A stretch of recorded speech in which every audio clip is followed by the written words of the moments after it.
गोचिडासारखे चिटकून बसले सातबाऱ्याला सावकार आणि बुजगावण्यासारखं उभं आहे सरकार.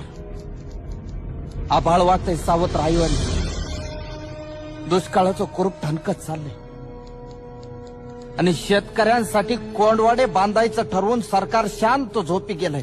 देश महासत्ता होण्याची स्वप्न बघण्यासाठी. खिचडीसाठी शाळेत जाणाऱ्या पोरानं चोरून आणलेली 2 घास खाताना त्याच्या बापाला अभिमान वाटावा पोराचा का स्वतःच्या जगण्याची लाज?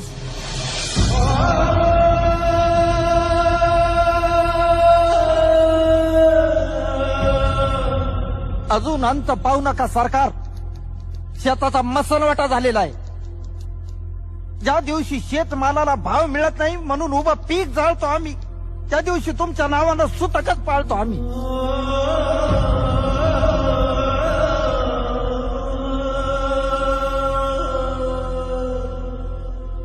आता तरी विचार करा, नाहीतर 1 किलो गव्हासाठी तुम्ही 1 दिवस देश गहाण ठेवलेला असत.